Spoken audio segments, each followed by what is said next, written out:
Shalom warga kerajaan Allah, welcome back to online service Kingdom Celebration on Rock Ministry TV. Happy New Year and welcome to the year of preparation. Sudah siap mengikuti ibadah online di tahun yang baru? Jangan lupa berdoa dulu ya dan pastikan beberapa hal berikut ini. Periksa kembali device atau gadget Anda untuk memastikan kuota internet dan daya baterai terisi cukup untuk mengikuti ibadah dengan lancar. Sediakan waktu khusus untuk mengikuti ibadah online tanpa gangguan, jangan setengah-setengah apalagi sekedar saja. Siapkan catatan kemudian ikutilah ibadah dengan fokus dan serius seperti Anda beribadah di gereja. Ingatlah bahwa kita sedang beribadah bukan menonton ibadah. Warga kerajaan Allah, kami percaya pujian dan firman Tuhan yang disampaikan melalui tayangan ini tidak akan pernah kembali dengan sia-sia dan tentunya berdampak langsung merubah kehidupan kita untuk menjadi berkat dan memiliki kehidupan yang berbuah senantiasa. Selamat mengikuti ibadah online, Tuhan Yesus memberkati saudara.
Shalom, Shalom, selamat sore Bapak Ibu, bagaimana kabarnya sore hari ini?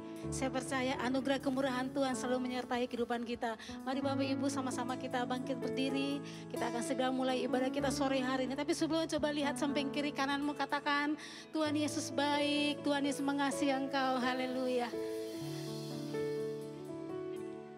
Mari kita baca satu kebenaran firman Tuhan sore hari ini.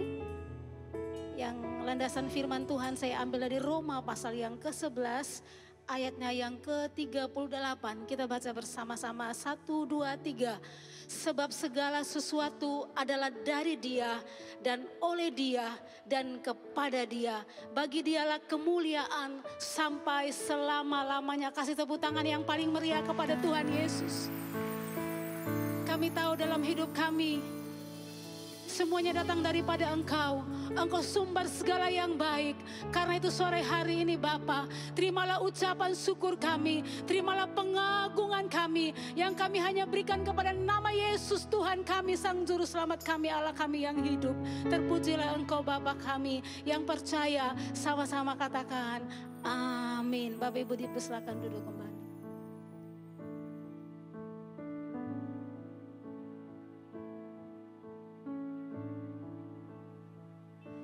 Kasih Tuhan sungguh mulia, tulus dan sempurna mengasihiku. Pengorbanan di Kalvari sungguh berharga, kau tebus dosaku. Terpujilah Tuhan Yesus, ditinggikan di atas pujian. Dari dalam lubuk hatiku, ku sujud dan berterima kasih. Kasih tepuk tangan yang paling meriah buat Tuhan Yesus. Terima kasih Tuhan. Kasih Tuhan tak bersyarat, tak seperti cinta yang ada di dunia. Selalu memberi lebih dari yang layak ku terima di hidupku. Terpujilah Tuhan Yesus, ditinggikan di atas pujian. Dari dalam lubuk hatiku, ku sujud dan berterima kasih. Katakan kasih Tuhan tak bersyarat, si Tuhan tak bersyarat. Terima cintanya sore hari ini, seperti cinta yang ada di dunia. Selalu memberi, amin, lebih dari, oh Yesus, layak ku terima di hidup. Mari tinggikan Tuhan kita. Terpujilah Tuhan Yesus, ditinggikan di atas pujian.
lagi katakan.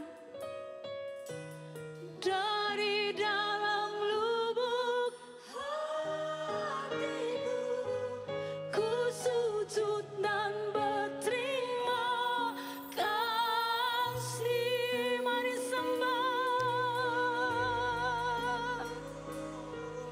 Hirana yang masane, kami sujud berterima kasih. Terima kasih. We love Lord, we worship you. Terima kasih. Mari sembah Dia, tinggikan nama Yesus. Dia yang layak. Terima kasih.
Tinggikan Dia, tinggikan nama Yesus, nama yang ajaib, nama yang menyelamatkan. Dari dalam lubuk hatiku, ku sujud dan berterima kasih. Terpujilah Tuhan Yesus, ditinggikan di atas pujian. Amin. Dari dalam lubuk hatiku, ku sujud dan berterima kasih. Dari dalam lubuk hatiku, dari dalam lubuk hatiku, ku sujud dan berterima kasih.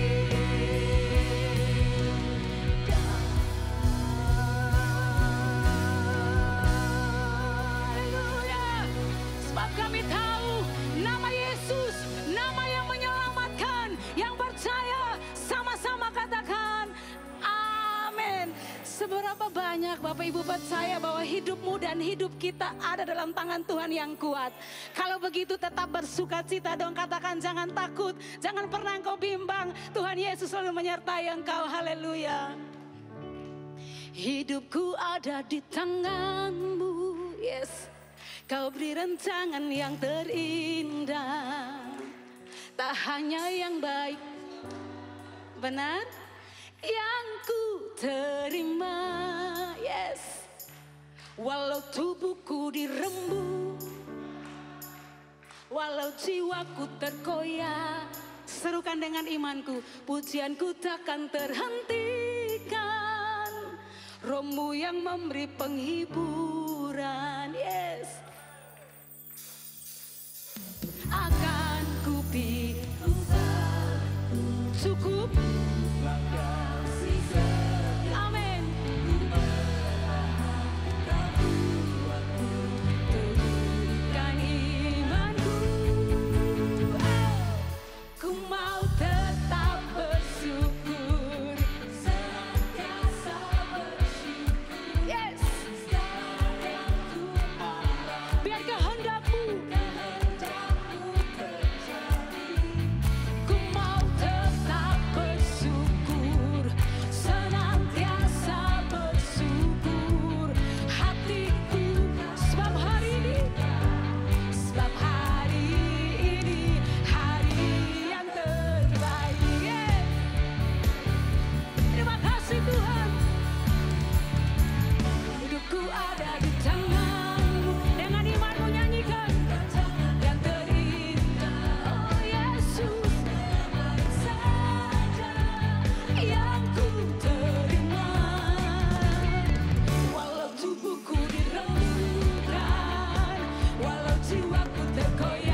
Raja segala raja.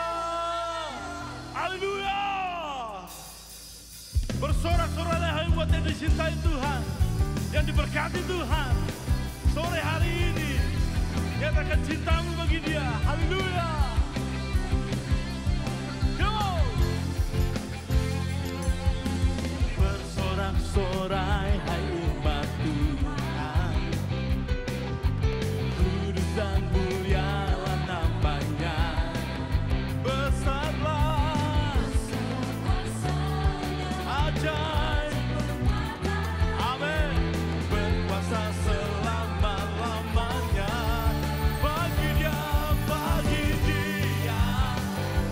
yang memerintah, yang layak terima segala pujian. Bagi Dia yang bertata, surga bumi sujud menyembah di hadapannya. Yesus Tuhan. Come on. Bersorak-sorai hai umat Tuhan, kuduslah. Mari nyatakan bersama-sama. Besarlah kuasa-Nya, ajaib perbuatan-Nya, berkuasa selama-lamanya. Bagi Dia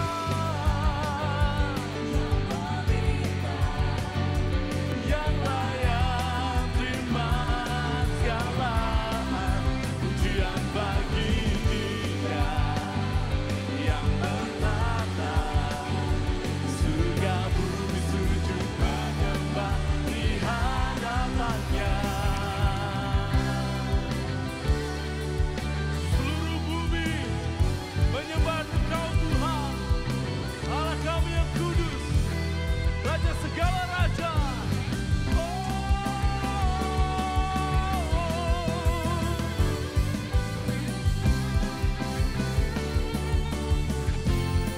Come on. Bagi Dia, yang memerintah, hanya bagi Dia layak terima segala pujian. Bagi Dia, oh, hey, yang bertata, sujud menyembah di hadapannya. Bagi Dia, oh,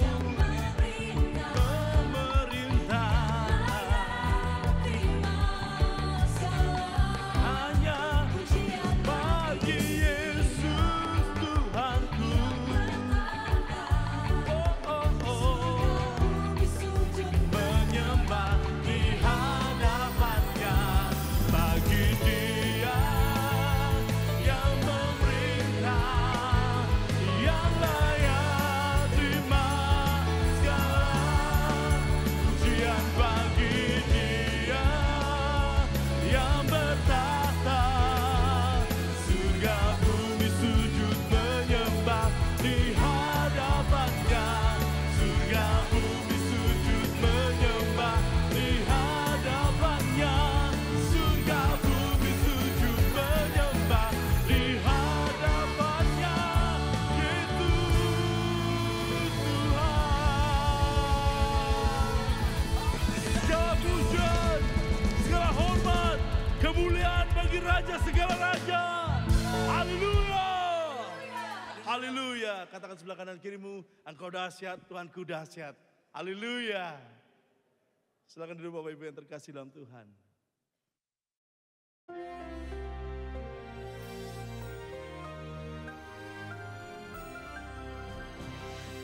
Shalom semua warga kerajaan yang dilindungi and kept for Jesus Christ. Dalam firman Tuhan dalam 1 Korintus pasal 10 itu adalah peringatan bagaimana bangsa Israel yang sudah dikeluarkan dari Mesir, tapi satu generasi itu semuanya tidak ada masuk ke tanah yang dijanjikan. Kecuali cuma 2 orang aja, yaitu Yosua dan Kaleb. Sebab berbeda spirit yang ada pada mereka. Di dalam 1 Korintus 10 ayat 12 saya katakan, sebab itu siapa yang menyangka bahwa ia teguh berdiri, hati-hati supaya ia jangan jatuh. Dikatakan di sana bagaimana mereka jatuh bersungut-sungut. Jangan lupa ya, ini masih tahun 5786 sekarang ya, 5786. Itu pay itu tuh mulut. Dosa bisa dari mulut. Percabulan tentu saja juga dengan mulut mulainya ya. Dan kita semua harus tahu kalau merasa kamu tidak mungkin kalah, hati-hati. Dosa yang tersembunyi adalah merasa dirinya paling benar. Nah saudaraku, saya ini dulu waktu remaja belajar judo ya. Jadi saya suka melihat yaitu bagaimana pertandingan daripada seorang judoka wanita dari Jepang namanya Uta Abe. Uta Abe ini sejak 16 tahun jadi juara dunia. Selama 5 tahun tidak ada yang bisa mengalahkan dia. Dan paling banyak bisa tahan 1 menit dengan dia. Luar biasa. Bersama dengan kakaknya Hifumi Abe, tahun 2024 pada waktu Olimpiade, mereka sudah bertekad untuk mengawinkan medali emas pria dan wanita judo. Dan pada saat itu apa yang terjadi? Dia dikalahkan oleh seorang yang bukan yang sidit, bukan orang yang musuh yang hebat, yang bahkan yang masih baru dari Uzbekistan. Dan pada saat itu dia menangis dan dia menangis. Kenapa? Dianggap enteng. Kalau saudara lihat latihannya Uta Abe, laki-laki aja nggak latihan seperti itu. Wah luar biasa. Tapi ada satu hal, menganggap enteng musuh, merasa diri pasti menang. Itu sesuatu yang berbahaya sekali. Karena itu setiap daripada kita harus ingat, roh itu penurut, tapi daging ini lemah. Karena saudaraku firman Tuhan berkatalah, pray, berdoalah dan berjaga-jagalah. Siaga dan waspada. Karena itu saya belajar sesuatu dari kejadian ini. Apa yang terjadi? Dia tidak terus menangis, dia bangkit dan 2025 dia memenangkan kejuaraan dunia. Ya, dia menangkan kejuaraan dunia, dia bangkit saudaraku. Dan dia mengalahkan yang juara Olimpiade. Itu yang mengalahkan juga lawannya. Luar biasa. Setiap daripada kita harus berhati-hati. Jangan merasa diri hebat. Jangan merasa diri arrive. Jangan merasa diri ini pasti tidak bisa jatuh. Mari kita berhati-hati. Siapa tahu kita jatuh. Kalau itu saya ingatkan. Jamu ya, jaga mulut ya. Jaga diri ya. Jaga pengajaran dan baru kita bisa jaga kawanan. Terutama juga jaga pikiran. Karena peperangan itu ada di sini. High-minded itu dianggap tidak baik oleh Tuhan. Dan juga self-righteous. Merasa diri benar. Ini saudaraku. Dan firman Tuhan ini mengingatkan setiap ada kita, terutama untuk saya. Kalau saya merasa diri, saya tidak bakal jatuh. Saya tidak mungkin kalah. Saya tidak mungkin dikalahkan. Hati-hati. Pelajaran daripada Uta Abe ini. Yang luar biasa. Dan salah satu yang saya lihat. Kan dia seorang judoka. Dia potong rambutnya pendek. Tetapi yang lebih daripada itu. Dia masuk dalam dunia fashion. Hati-hati saudaraku. Saya masih ingat juara dunia kita. Rudi Hartono main film saudaraku. Dan sejak itu sedikit sempat merosot prestasinya. Karena itu kita sebagai tentara Tuhan. Sebagai pemenang dalam Kristus. Mari kita berhati-hati. Siaga, waspada. God bless you. Amin. Shalom warga kerajaan. Di dalam 1 Raja-Raja pasal ke-17. Kita membaca sebuah kisah mengenai Nabi Elia dan seorang janda di Sarfat. Di mana pada saat itu Nabi Elia sangat lapar dan dia membutuhkan makanan. Dan dia meminta kepada seorang janda. Janda tersebut dalam kondisi yang sangat kekurangan. Di mana dia hanya memiliki sedikit minyak dan sedikit tepung. Akan tetapi dia membuat sebuah roti dan memberikan roti pertamanya kepada Nabi Elia. Dan sisanya baru dinikmati dia bersama keluarganya. Dalam hal ini ada dua hal yang kita pelajari. Yang pertama adalah kita melihat bahwa janda tersebut tidak egois dan dia sangat murah hati, di mana dia memberikan roti pertamanya itu kepada Nabi Elia dan sisanya baru dia nikmatin. Dan ini kita melihat kemurahan hatinya sungguh luar biasa. Hal kedua yang akan kita pelajari dalam hal ini adalah janda tersebut sangat percaya akan janji-janji Tuhan. Buli-buli dan tempayannya tidak pernah kosong. Hari demi hari, bulan demi bulan selalu terisi. Dan dia percaya Tuhan tidak pernah meninggalkannya. Warga kerajaan, apabila dari kita saat ini ada yang sama seperti janda ini, kita merasa masih banyak hal yang kita butuhkan, kita masih kekurangan, tapi kita perlu ingat, kita tidak boleh lupa untuk berbagi dengan orang, karena di luar sana masih banyak orang-orang yang membutuhkan. Ya, kita bisa memberikan yang terbaik dari apa yang kita punya. Dan kita ingat, Tuhan tidak pernah meninggalkan kita.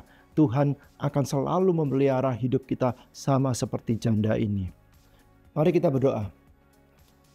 Tuhan Yesus, kami ucap syukur Tuhan atas penyertaan-Mu, perlindungan-Mu, dan berkat-Mu Tuhan atas kehidupan kami, atas pekerjaan dan keluarga kami Tuhan. Pada hari ini Tuhan, kami ingin menabur, kami ingin memberi yang terbaik dari apa yang kami miliki Tuhan. Sucikan dan kuduskan Tuhan apa yang kami berikan agar berguna bagi kerajaan-Mu Tuhan. Terima kasih Tuhan, hanya dalam Tuhan Yesus kami berdoa dan mengucap syukur. Haleluya, amin. Tuhan Yesus memberkati. Sebab oleh anugerahnya kita dimampukan sampai saat ini dalam iman yang teguh di dalam Kristus Yesus Tuhan, dan berharap bagi Dia yang datang menjemput kita. Haleluya. Terima kasih Tuhan. Kami siapkan hati kami Tuhan. Engkau baik Tuhan. Terima kasih Bapa.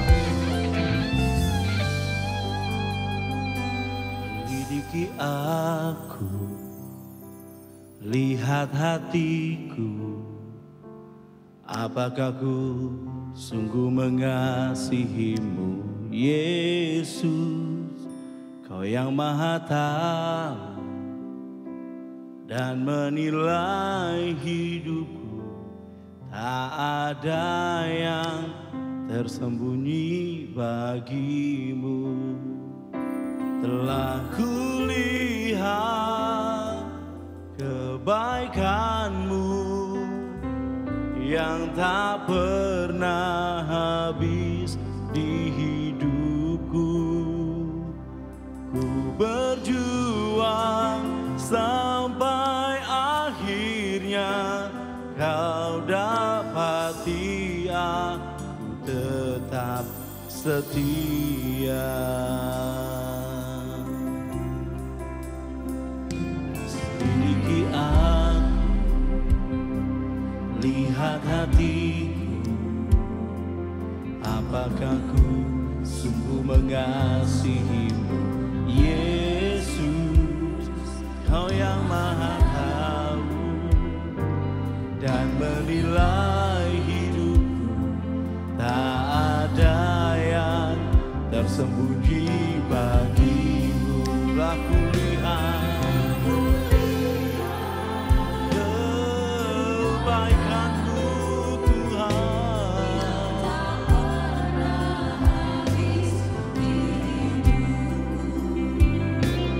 ku berjuang sampai akhirnya Kau dapati aku tetap setia.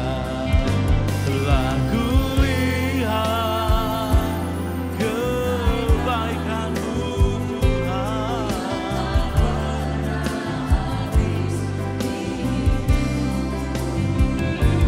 ku berjuang sampai akhirnya Kau dapati aku tetap setia.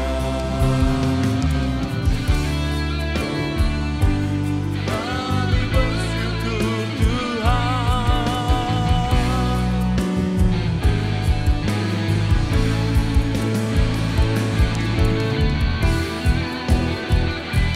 Terpujilah Engkau ya Tuhan.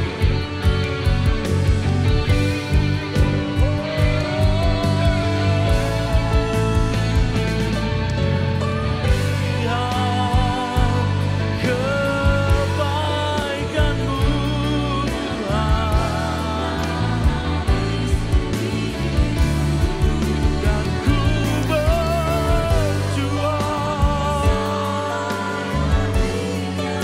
Engkau dapati aku tetap setia. Telah kulihat kebaikan-Mu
Ini merupakan harapan kami Tuhan. Kami menyadari hidup ini sebuah perjuangan. Dan waktu Tuhan datang, Tuhan mendapati kami sebagai orang yang taat dan setia. Taat dan setia di dalam menantikan Engkau. Taat dan setia di dalam melakukan firman-Mu. Dan biarlah Tuhan di dalam masa penantian ini, biarlah setiap kami Tuhan ingatkan senantiasa.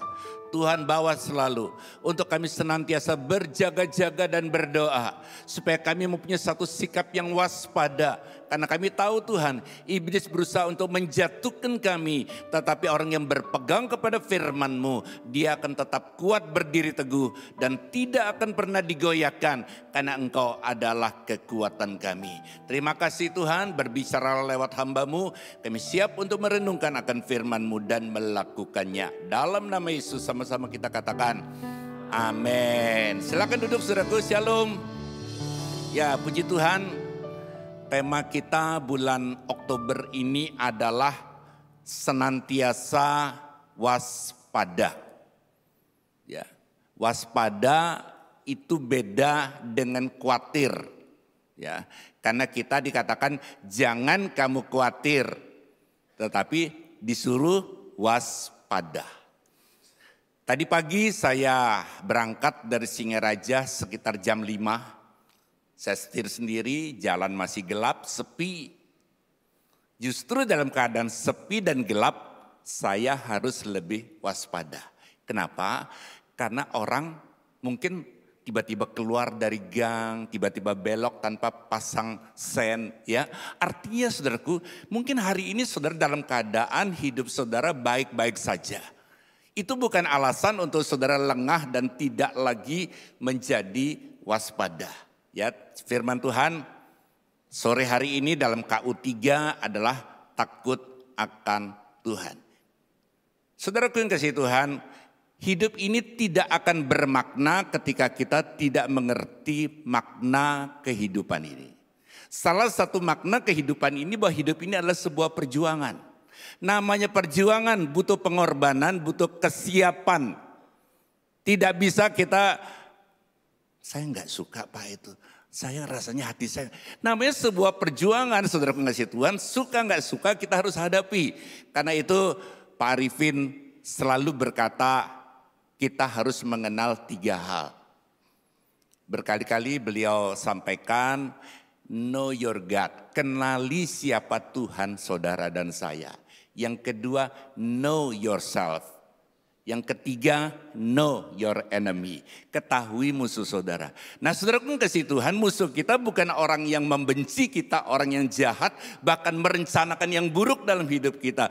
Musuh kita adalah kuasa kegelapan dan yang akan memakai orang untuk menggoda dan membuat kita bisa jatuh di dalam dosa. Tetapi yang perlu kita perhatikan adalah kita perlu mengenali siapa diri kita. Orang yang tidak mengenali dirinya sendiri akan lupa diri. Ya, saudaraku kasih Tuhan, ya. Dia tidak tahu diri, lupa diri karena kita perlu mengenal. Satu hari di sebuah hutan terjadi perdebatan antara harimau dan keledai tentang satu hal. Warna rumput. Harimau bilang rumput itu warnanya hijau. Keledai bilang enggak, rumput itu warnanya biru. Debat-debat dan tidak ketemu titik temu. Dibawalah persoalan ini kepada Raja Rimba yaitu singa. Dan setelah disampaikan dan singa memutuskan bahwa yang salah itu adalah harimau. Harimau komplain. Loh, apa sudah berubah warna rumput? Kan dari dulu warna rumput ya hijau. Saya bilang hijau, keledai bilang biru. Kenapa saya harus dihukum? Hukuman saya berikan bukan karena warna daripada rumput. Hukuman diberikan karena kamu tidak mengenal siapa dirimu. Harimau kok mau ngeladenin keledai. Artinya saudara mengasihi Tuhan, dalam hidup ini ada masalah yang sering kali kita diperhadapkan dalam hidup kita. Kalau saudara mengenal siapa diri saudara, saya percaya ada hal yang perlu saudara ladenin, ada hal yang perlu saudara abaikan. Yang mengerti bisa katakan amin.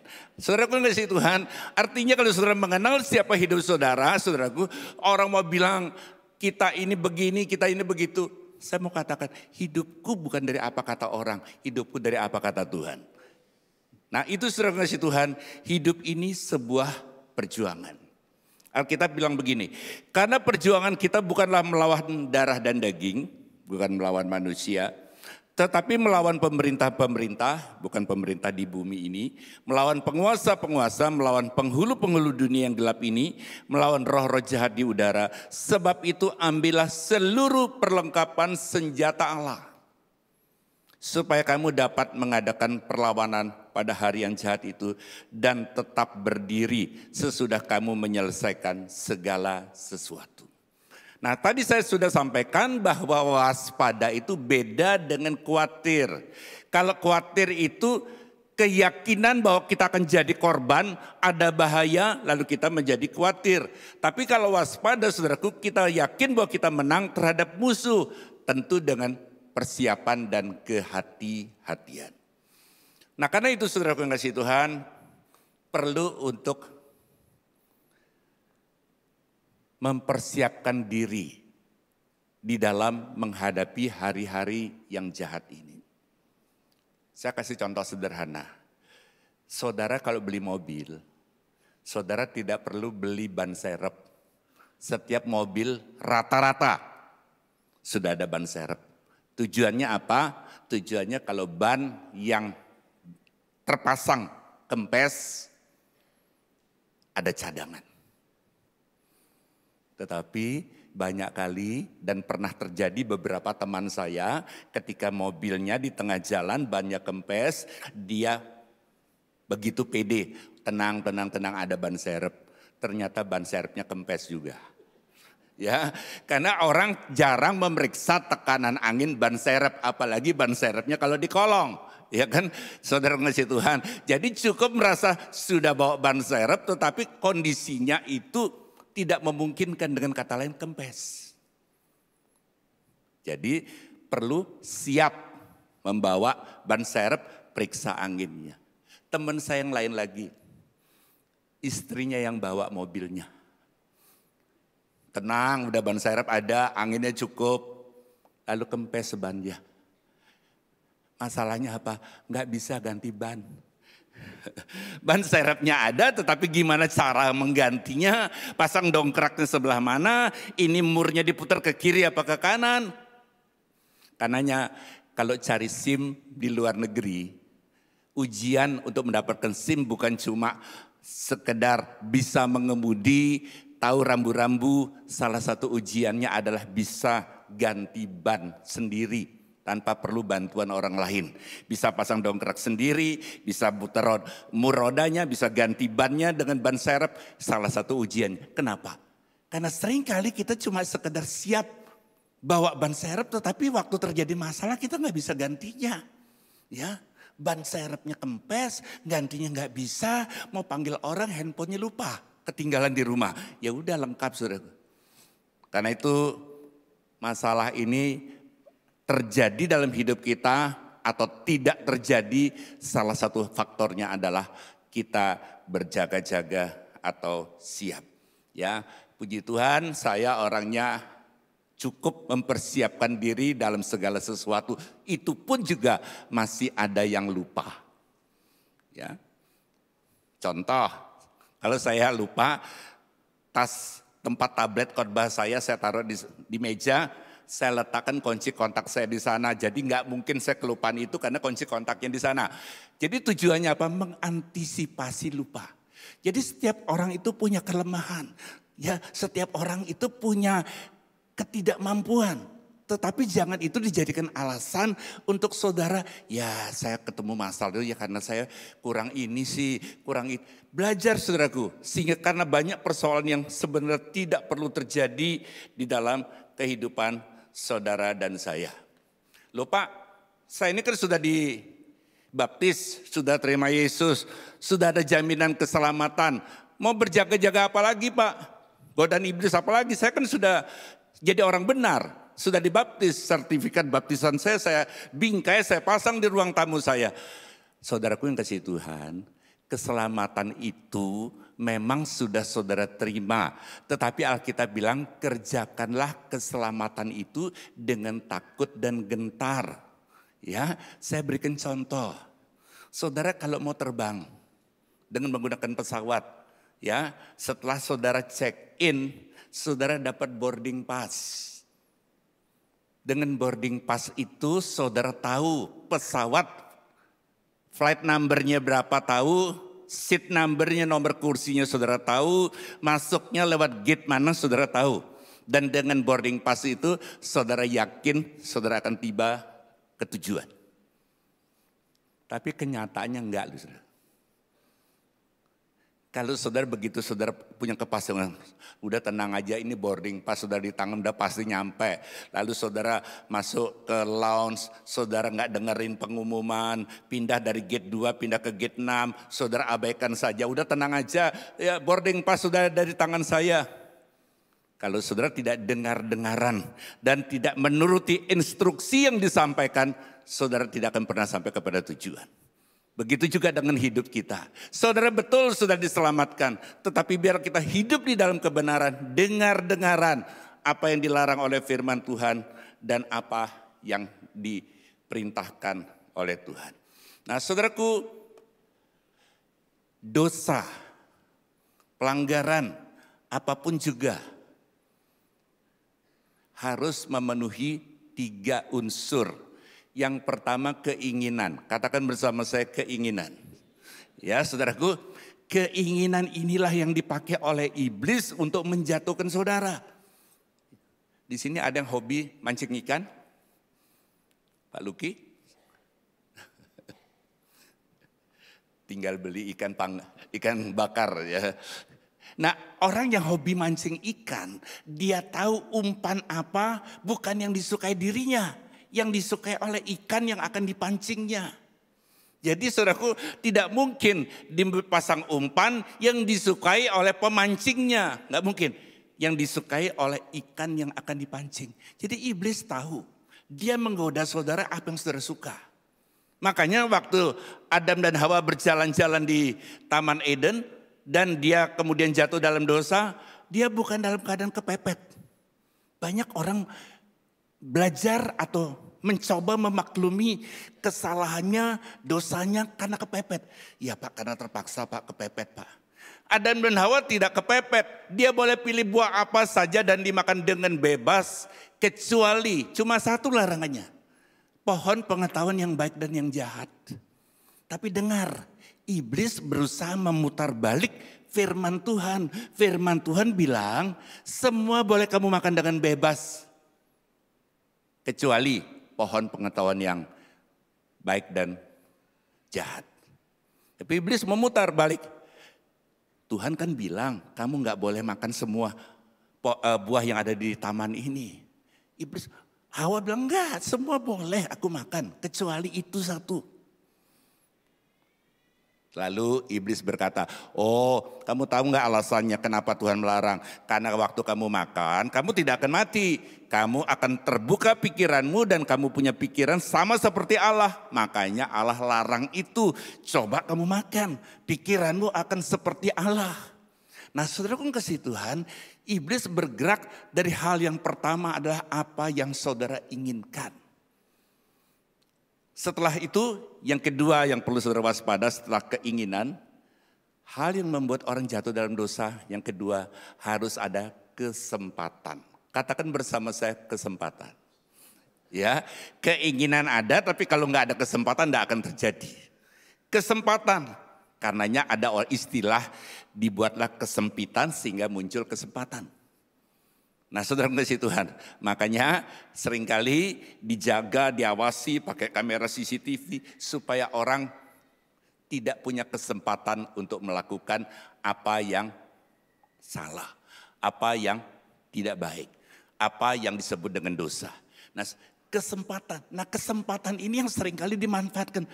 Lo mumpung lo sekarang, kapan lagi? Besok nggak ada lo kesempatan ini, ayo. Ya, enggak aku. Ayo kapan lagi? Jangan mikir dosa lah, ini enggak terjadi 2 kali loh. Kesempatan, dan itu butuh faktor yang ketiga namanya keberanian. Katakan bersama saya, keberanian. Ya, keinginan ada, kesempatan ada, tetapi kalau tidak berani, tidak akan terjadi jatuh dalam dosa ataupun pelanggaran. Karena itu saudara kasih Tuhan, tidak ada yang lain selain saudara. Gimana caranya biar enggak berani? Hiduplah takut akan Tuhan. Waktu saudara hidup takut akan Tuhan, keinginan ada, kesempatan ada, saudara tidak akan berani lakukan dosa itu, pelanggaran itu. Kenapa? Karena saudara takut akan Tuhan. Jadi tema waspada pada bulan ini saya coba kaitkan, itu hanya terjadi kalau hidup saudara dan saya hidup takut akan Tuhan. Ya. Mazmur 112 ayat yang pertama katakan,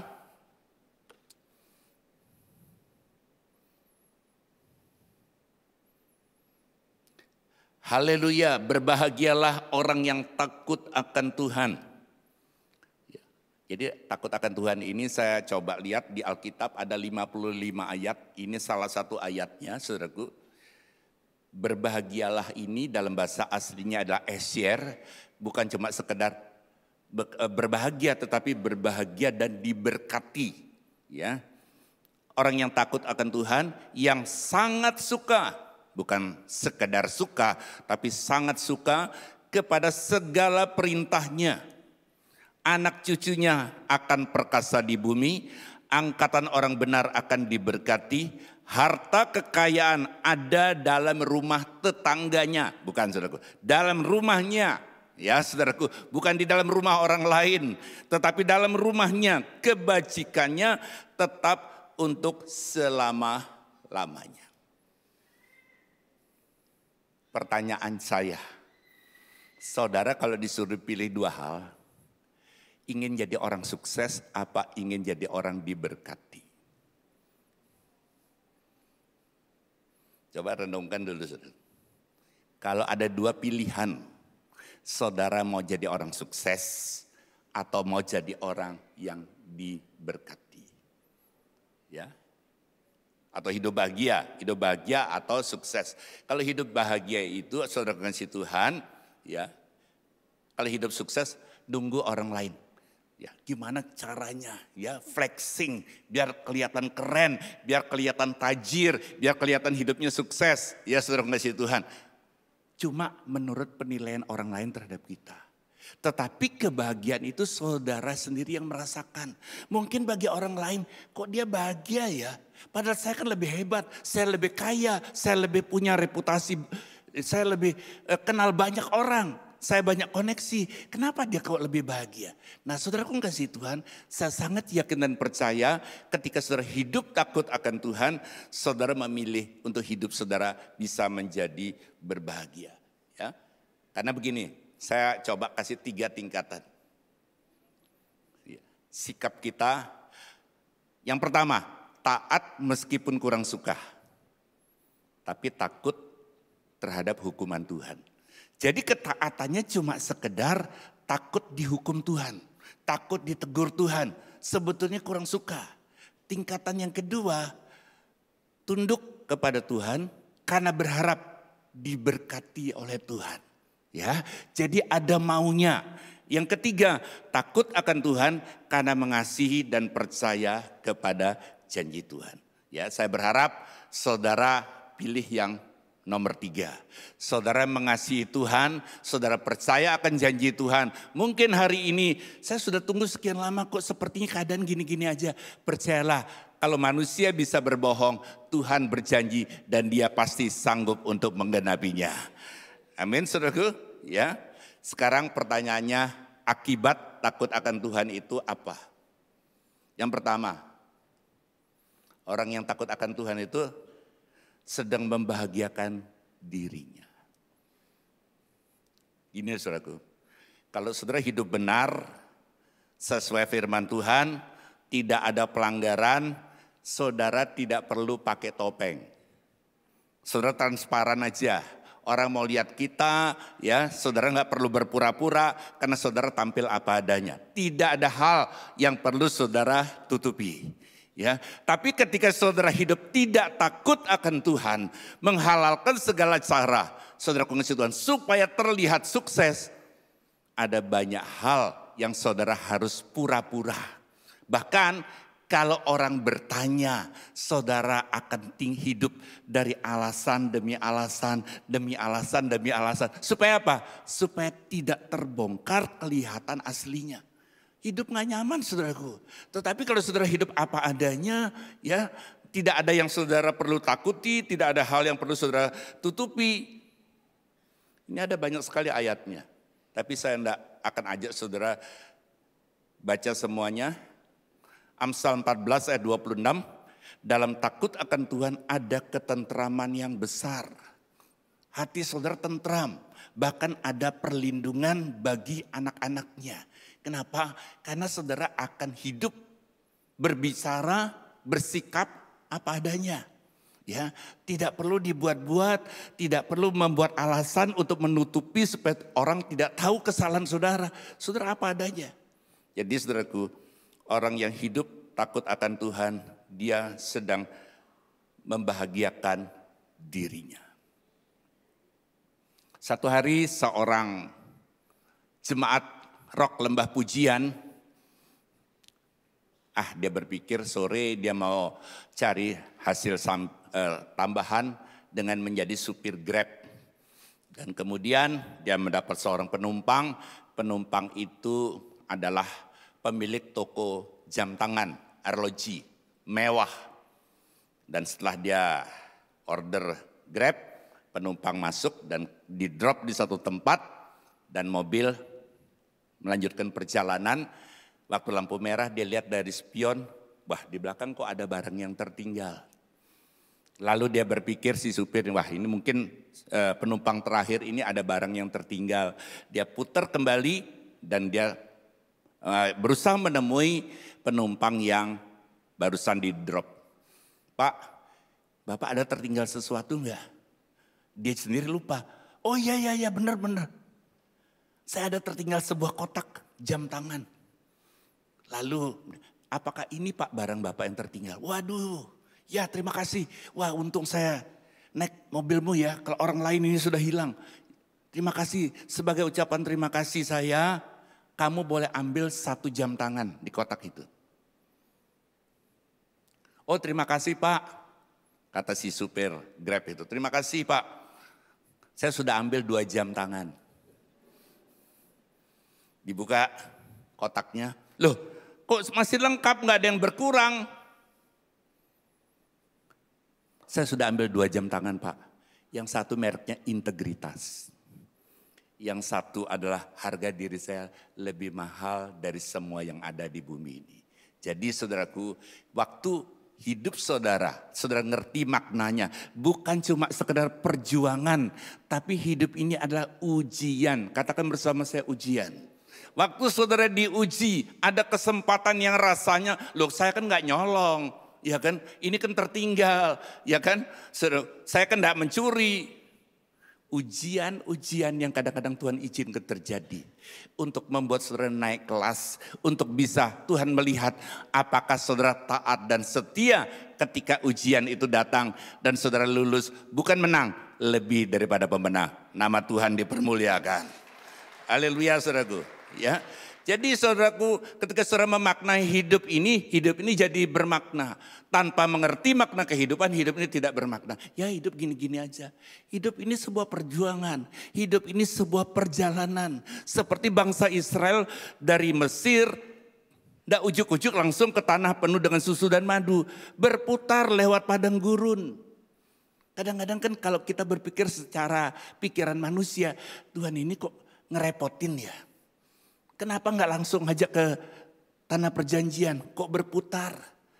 Saudaraku kasih Tuhan, hidup ini penuh proses. Proses itu butuh waktu dan waktu itu butuh kesabaran. Seringkali kita tidak sabar menghadapi prosesnya waktu.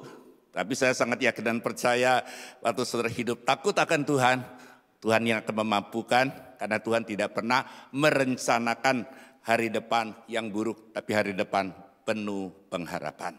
Itu hal yang pertama. Orang yang takut akan Tuhan sedang membahagiakan dirinya. Yang kedua, orang takut akan Tuhan adalah orang yang mencintai keluarganya.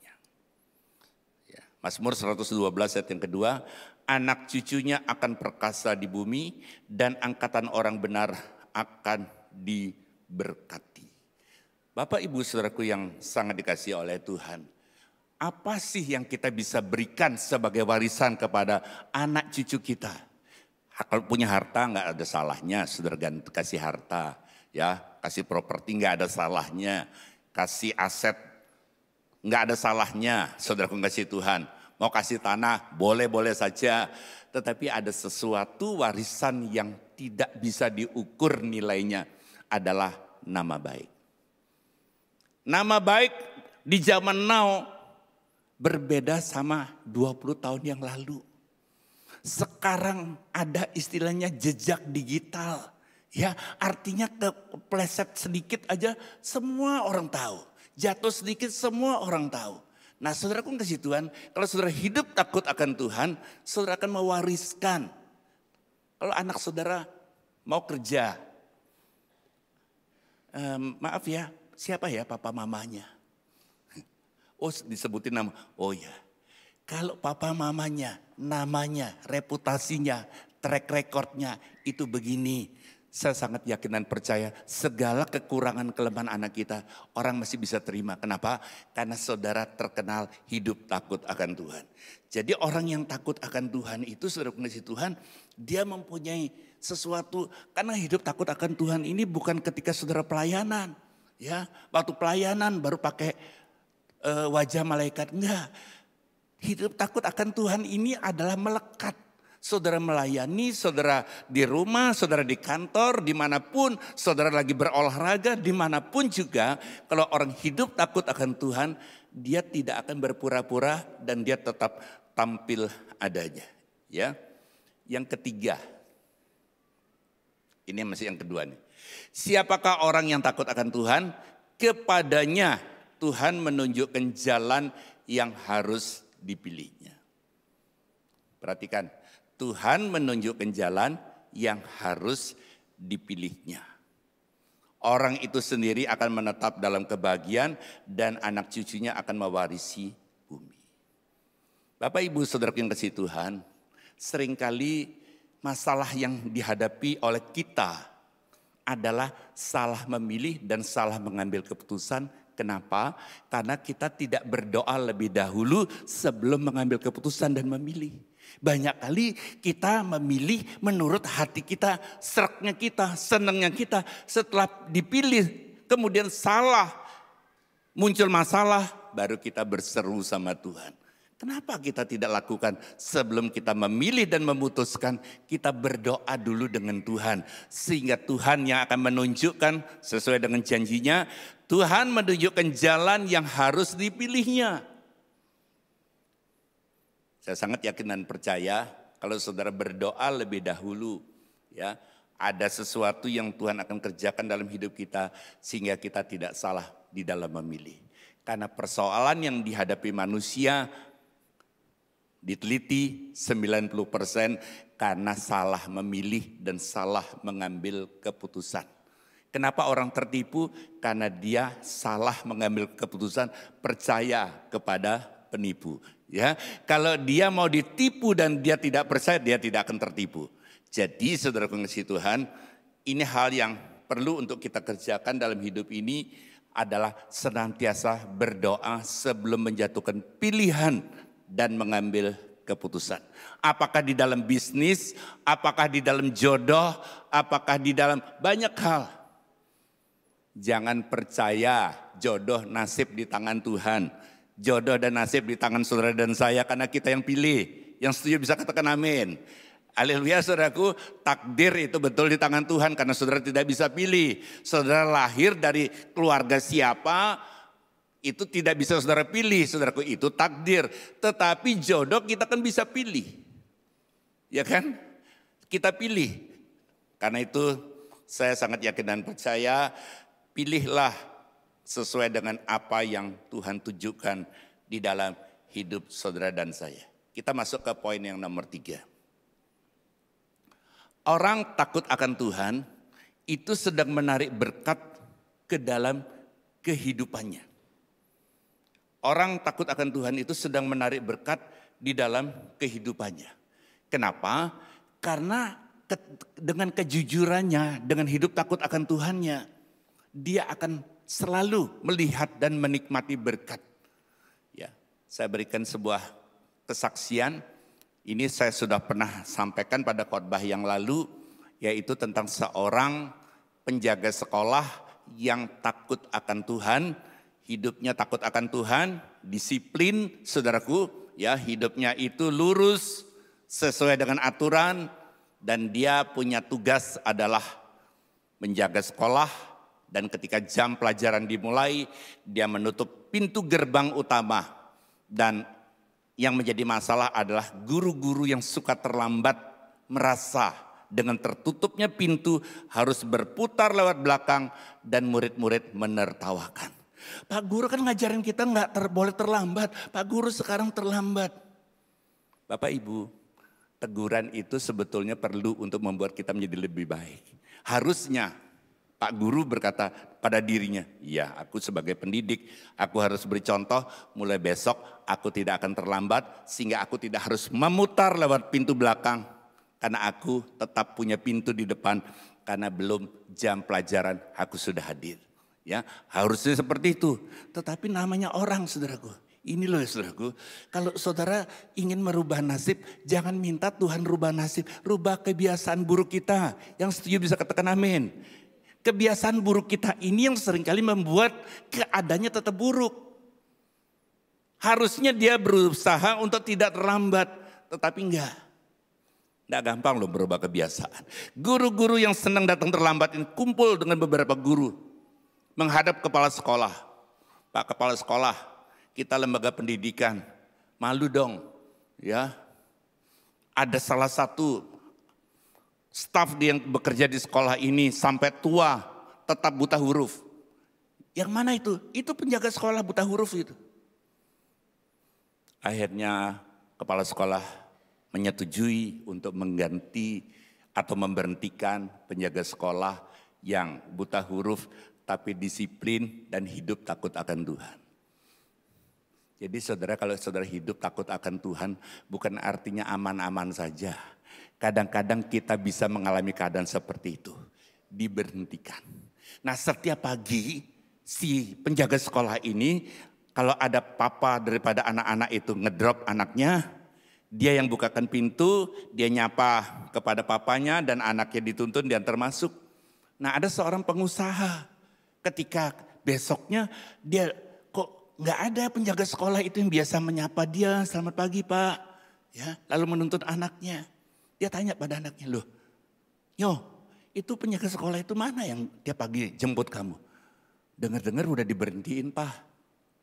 Coba kamu cari tahu, suruh ketemu Papa.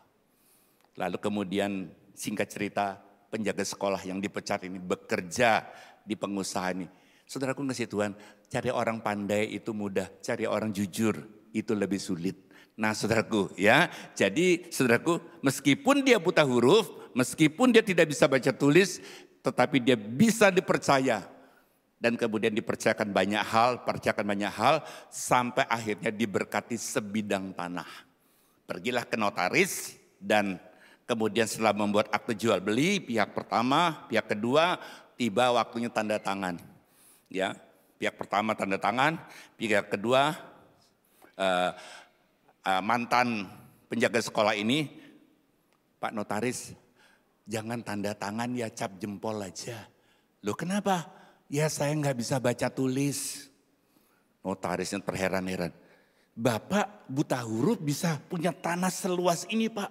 Saya nggak bisa bayangkan kalau Bapak bisa baca tulis. Mantan penjaga sekolah bilang, Pak notaris keliru. Kalau saya bisa baca tulis hari ini saya masih jadi penjaga sekolah. Jadi saudaraku, apapun situasi saudara, orang bisa merencanakan yang jahat, orang bisa merekayasa, mengkriminalisasi, bisa. Tetapi kalau saudara hidup takut akan Tuhan, Tuhan punya cara untuk mengangkat engkau dan memberkati saudara. Dan pada waktu itulah saudara bisa bersaksi bahwa di tengah pengalaman buruk saudara dipecat, diberhentikan, ya orang merencanakan sesuatu yang untuk menghancurkan karir saudara. Tapi kalau saudara hidup takut akan Tuhan, percayalah saudara, Tuhan akan membawa saudara untuk melihat bahwa janji Tuhan itu adalah ya dan amin. Itu yang ketiga. Yang keempat saudaraku, ini masih yang ketiga. Ayat ini penting saudara.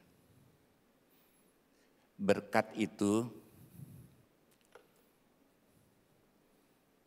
saya sering pakai contoh ikan di kolam Galilea. Sehari-hari Petrus, Yakobus, Yohanes nangkap ikan di Danau Galilea karena memang profesinya sebagai nelayan. Tapi hari itu mereka tidak menangkap seekor ikan pun. Pertanyaannya, kemana ikan-ikan itu? Kemana ikan-ikan itu yang kemarin-kemarin kerjaan mereka yang nangkap ikan ya di Danau Galilea itu. Tapi hari itu tidak seekor ikan pun yang ditangkap. Bahkan dikatakan semalam-malaman. Artinya bukan cuma 1 jam, 2 jam. Itu gambaran daripada berkat Tuhan dicoba dicari tapi gak dapat. Tebar jala di kiri, mungkin ikannya larinya ke kanan. Tebar jala di kanan, mungkin ikannya lari ke kiri. Sampai Yesus berkata, tebarkan jalamu di sebelah kiri. Dan lalu ditebarkan jala dan mereka menarik karena terlalu banyak ikan. Sampai jalannya hampir koyak. Itu kata Alkitab. Artinya apa? Memang saudara harus bekerja. Memang saudara harus rajin. Memang saudara bukan cuma sekedar pandai mencari uang. Tetapi pandai memanage, mengatur keuangan. Mana yang perlu dikeluarkan, mana yang perlu disimpan. Dan prioritasnya mana, ini perlu, yang lebih perlu mana, yang nomor 2 mana, nomor 3. Itu seninya untuk memanage, mengatur setiap keuangan. Tetapi ada yang karena hasil kerja kita, keringat kita, tapi ada juga, Tuhan akan memerintahkan berkat ke atasmu. Di dalam lumbungmu, di dalam segala usahamu. Ia akan memberkati engkau di negeri diberikan kepadamu oleh Tuhan Allahmu. Tuhan akan menetapkan engkau sebagai umat-Nya yang kudus seperti yang dijanjikannya dengan sumpah kepadamu. Jika, ya ada syaratnya. Engkau berpegang pada perintah Tuhan. Bukan berpegang saja. Dan hidup menurut jalan yang ditunjukkannya. Jadi bukan cuma sekedar dipegang, tapi dihidupi firman Tuhan.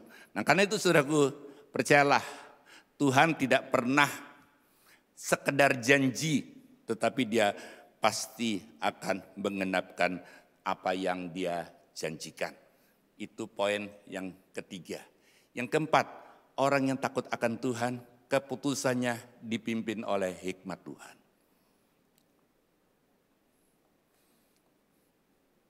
Ternyata banyak loh orang Kristen itu tidak bisa membedakan mana hikmat Tuhan, mana akal bulus mereka.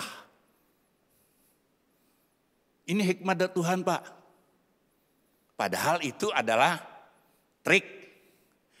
Ya, akal-akalan saudaraku. Hikmat Tuhan Yakobus katakan. Tetapi hikmat yang dari atas, hikmat daripada Tuhan. Pertama-tama murni. Tidak tercampur dengan trik-trik. Dengan rekayasa dunia. Murni.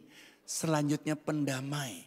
Kalau saudara mendapat hikmat tapi menimbulkan perpecahan, menimbulkan keributan, menimbulkan kekacauan, belum tentu itu hikmat Tuhan. Karena Alkitab bilang pendamai. Ya, dua orang yang bertikai, dua orang yang bermasalah, dua orang yang sedang ribut, dua orang yang sedang saling sakit menyakiti, tetapi ketika sudah dapat hikmat Tuhan, mereka bisa didamaikan. Ya, selanjutnya adalah peramah. Bapak Ibu Saudara pengasih Tuhan, perlu belajar berkomunikasi dengan baik. Dan ayat ini juga bicara dengan saya secara pribadi. Kita ini seringkali kalau hatinya lagi tenang, nadanya rendah. Tapi kalau lagi kesel, nadanya ngegas. Belajar, senggol kiri kanan saudara, jangan ngegas. Haleluya seru ya. Seringkali kan kita ngomong sebetulnya kan nada biasanya bisa. Tapi karena kesel, jengkel, lalu kita nggak sabaran, kita nadanya tinggi. Ngegas saudara ngasih Tuhan. Ya, peramah. Penurut ini artinya sesuai dengan firman Tuhan. Firman Tuhan katakan apa ya kita turutin saja. Penuh belas kasihan dan buah-buah yang baik artinya buah-buah roh. Tidak memihak. Maksudnya apa Pak? Tidak memihak. Kebenaran itu tidak memihak. Kebenaran itu tidak memihak. Oh dia keluarga saya, dia teman baik saya padahal dia salah, ya saya bikin benar aja. Ya, kebenaran itu tidak memihak, saudara pengasih Tuhan.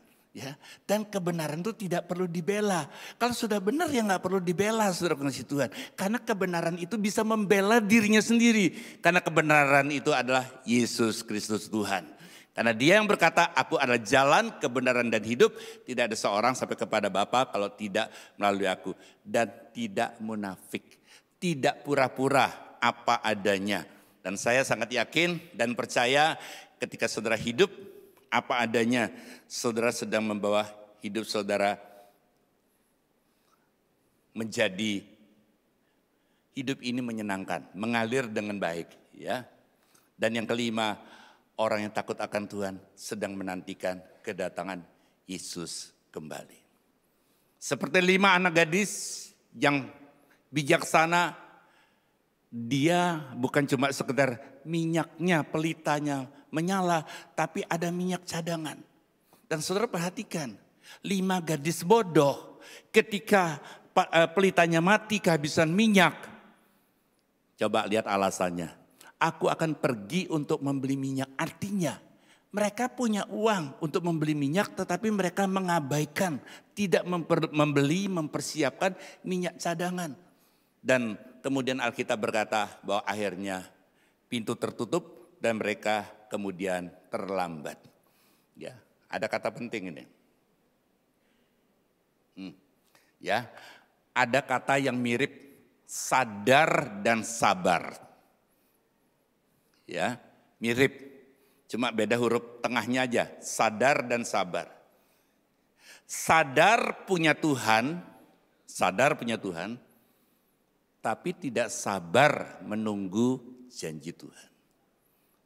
Sabar dalam penderitaan, tapi tidak sadar bahwa penderitaan itu adalah teguran Tuhan, sehingga tidak bertobat. Sadar kita punya kelemahan, tapi tidak sabar dengan kelemahan orang lain. Sabar menunggu jawaban doa, tapi tidak sadar bahwa masalah ini karena kita jauh dengan Tuhan. Jadi saudaraku, kalau saudara mau hidup takut akan Tuhan, perhatikan, jangan terlalu pusing dengan orang lain, ya. Belajar untuk kita introspeksi hal mana yang saya harus benahi, hal mana yang saya harus perbaiki, kebiasaan apa yang harus saya lakukan, kebiasaan apa yang harus saya benahi, sehingga hidup saudara hari ini lebih baik daripada kemarin.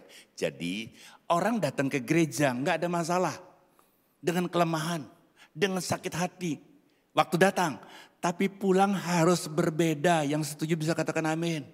Saudara, waktu saudara dengar firman harusnya hati saudara ditegur. Dan saudara pulang dengan hati yang sudah diperbaharui. Dengan keputusan yang sudah diperbaharui. Sehingga saudara ada manfaatnya ke gereja. Kalau saudara ke gereja lalu saudara mendengar firman Tuhan. Dan semua yang tidak sesuai dengan hati saudara, saudara tolak. Ya pulang dalam keadaan biasa-biasa. Lalu saudara berharap nasib saudara berubah. Tidak akan berubah. Jadi saudaraku, hidup kita yang perlu berubah. Hati dan pikiran kita harus berubah. Percayalah, itu waktunya untuk Tuhan melihat bahwa saudara orang yang siap untuk diberkati oleh Tuhan. Tuhan memberkati saudara. Ya kita bangkit berdiri saudaraku.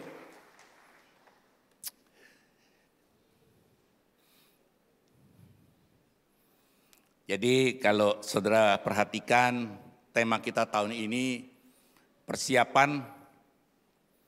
Kalau keyakinan lain, gimana berbuat baik supaya masuk surga. Gimana beribadah dengan baik supaya masuk surga. Saudara dan saya bukan cuma sekedar masuk surga. Tetapi memerintah di bumi bersama dengan Yesus. Karena itu kita menantikan kedatangannya yang kedua kali. Kedatangan yang pertama sebagai juru selamat.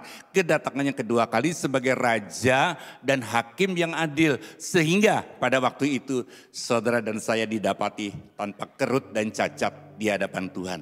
Untuk siap masuk dalam perjamuan kawin anak domba. Amin saudaraku. Ya, kita angkat pujian ini.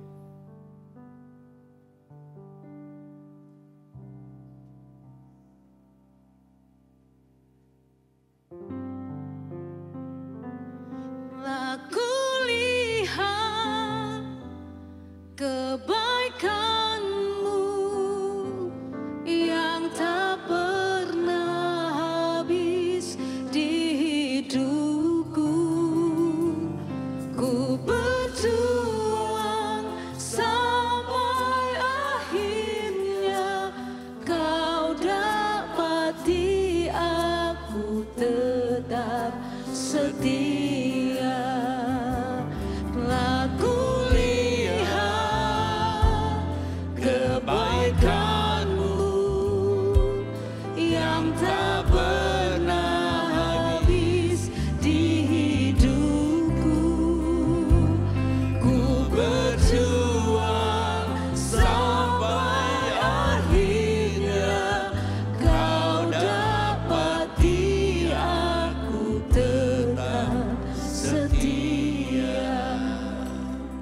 Merupakan kerinduan kami Tuhan. Kedatangan-Mu yang kedua, Engkau mendapati setiap kami menjadi orang yang taat dan setia. Didapati oleh Tuhan menjadi orang yang berkenan di hadapan Tuhan. Didapati Tuhan menjadi orang yang tetap menanti-nantikan Tuhan. Karenanya Tuhan, biarlah di masa penantian ini ajar setiap kami untuk kami mempersiapkan diri, untuk kami berjaga-jaga, untuk kami berbenah dari semua kelemahan dan kekurangan kami. Sehingga kami mau didapati Tuhan dalam keadaan yang layak dan berkenan di hadapan Tuhan. Terima kasih Tuhan, terus bawa kami untuk melihat kemuliaan demi kemuliaan dinyatakan dalam hidup setiap kami. Mari Bapak Ibu persiapkan perjamuan kudus kita.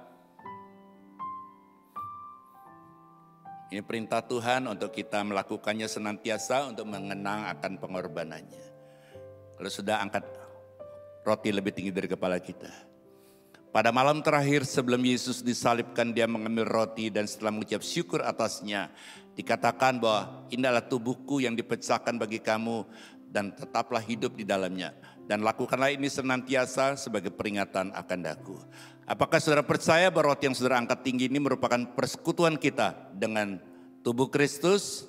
Mari kita makan dalam nama Yesus.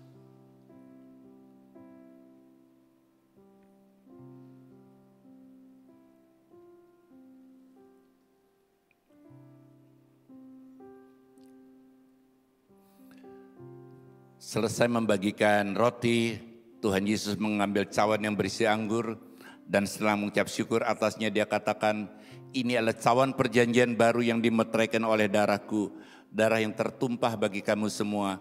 Lakukanlah ini senantiasa sebagai peringatan akan daku. Apakah jemaat Tuhan percaya bahwa cawan yang berisi anggur dan kita angkat tinggi ini merupakan persekutuan kita dengan darah Kristus? Mari kita minum dalam nama Yesus.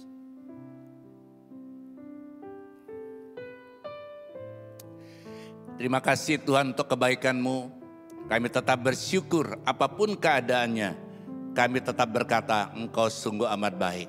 Bahkan Kau yang terbaik dalam hidup kami. Kau telah menebus kami ketika kami masih ada dalam dosa. Ketika kami masih hidup terhilang.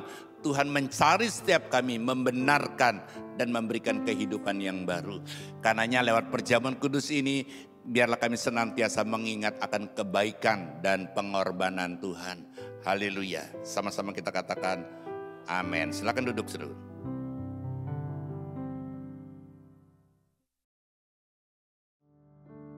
Mari Bapak Ibu kita angkat kedua tangan kita di hadapan Tuhan. Buka hati saudara dan terimalah berkat Tuhan, damai sejahtera Tuhan, kekuatan perlindungan Tuhan, penyertaan sempurna atas saudara. Yang sakit dijamah, dipulihkan, disembuhkan dalam nama Yesus. Yang berbeban berat Tuhan memberikan kelegaan untuk kami hidup bersaksi, menceritakan kebaikan Tuhan. Dan akan membawa saudara dari kemuliaan kepada kemuliaan, membawa saudara kepada penggenapan janji Tuhan dalam hidup saudara. Mulai hari ini sampai Tuhan datang menjemput kita. Dalam nama Bapa, Putra dan Roh Kudus, dalam nama Yesus Kristus Tuhan. Yang percaya hidup saudara sudah diberkati dan rindu jadi berkat, katakan amin. Selamat hari Minggu, Tuhan memberkati.